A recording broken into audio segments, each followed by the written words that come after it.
السلام عليكم ومرحبا بكم في قناة قصص مغربية. أهلا وسهلا ومرحبا بكم في حلقة جديدة من قصص وملفات قضايا جرائم حدثت بإحدى مدن أو قرى المملكة. واحد النهار في الشاطئ عين دياب شي صيادة جاو البحر مع الصباح، كي المعتاد كيجيو يصيدوا الحوت، كيلقاو واحد البنت مرمية في الرملة، تكون عندها تقريبا شي 24 عام. تقربوا منها كيلقاوها ميتة. هنا عيطوا للبوليس، جاو البوليس داروا المعاينات ديالهم، وجاو حتى الناس ديال الشرطة العلمية داروا خدمتهم، حاولوا يلقاو شي حاجة تفيد في البحث، لكن مع الأسف ما لقاو والو. خداو فقط البصمات ديال البنت باش يحددوا الهوية ديالها ويعرفوا شكون هي. البنت اللي ميتة لقاوها حاملة، وما لقاو معها حتى شي صاك ولا شي حاجة، شي وثيقة اللي كتحدد الهوية ديالها. المهم هزوا البنت لمستودع الأموات، وبقاو البوليس كيتسناو نتائج البصمات ديالها. فداك النهار بالضبط في العشية مع شي 5 د العشية جات واحد المرأة الكوميسارية كتقول بنتي خرجت البارح من الدار، مشات الخدمة مع 8 د الليل ولحد الآن ما رجعتش. قالوا لها البوليس فاش خدامة بنتك؟ خدامة في المعمل ديال الخياطة، كتخدم بالليل ولكن مع الصباح كتجي مع تقريبا شي 7 د الصباح، واليوم تسنيتها ما جاتش. قالوا لها البوليس شحال في عمرها؟ قالت لهم في عمرها 24 عام، وجبدات واحد التصويرة ديالها عطاتها البوليس. البوليس لما شافوا التصويرة عرفوها هي نفس البنت اللي لقاوها ميتة في البحر. هنا البوليس قالوا لها يلا معنا شريفة لمستودع الأموات، لقينا اليوم في الصباح واحد البنت مقتولة في البحر، راها تقريبا عندها نفس المواصفات ديال بنتك.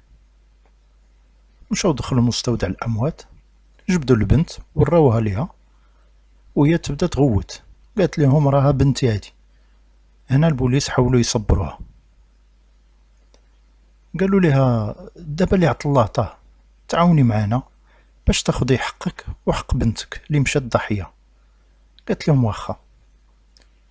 قالوا لها واش بنتك عندها شي مشكل مع شي واحد ولا شي حد كيتسالها شي حاجة؟ قالت لهم لا، بنتي ما عندها حتى شي مشكل مع شي واحد، وما عمرها كان عندها شي اعداء.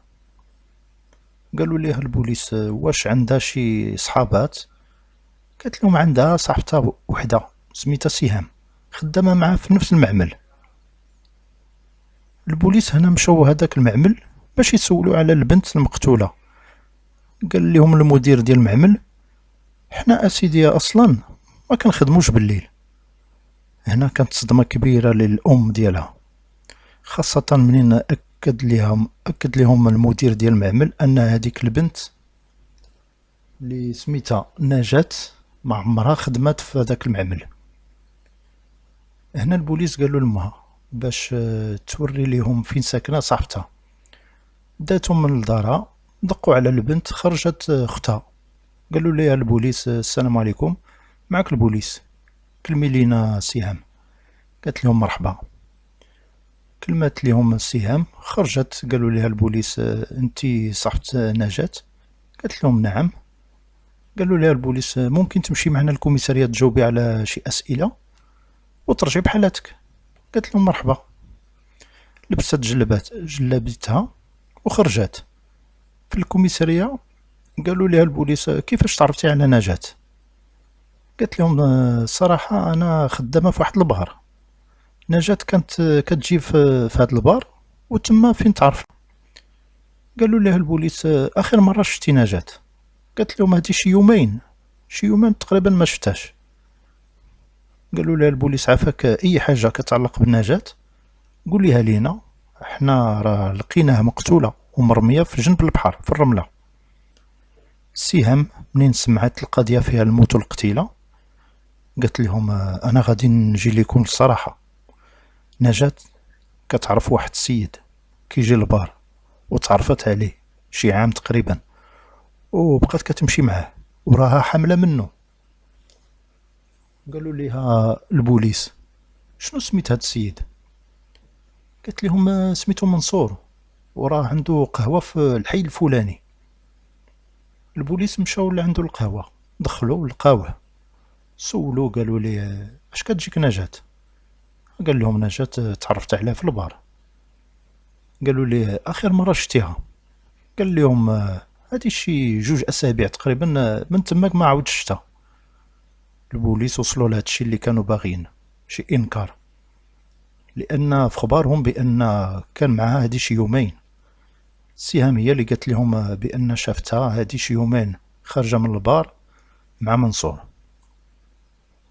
هنا البوليس داو معاهم منصور الكوميسارية وعيطوا لبنت سهام باش يواجهوهم. هو كيقول هادي شي 2 سيمانات ما شافهاش، وهادي 2 سيمانات ما مشى للبار، وسهام كتقول هادي يومين راه شافتهم معها خارجين من البار. ولكن هو بقى شاد في كلامه، ما بغاش يعترف للبوليس. باش يحيدوا الشك، البوليس مشاو للبار باش يشوفوا تسجيل الكاميرا. هنا كيشوفوا السيد فعلا كان هادي شي يومين في البار خارجين هو ونجاة اللي لقاو مقتولة. هنا منصور قال لهم: انا غير خفت لان القضية فيها الموت.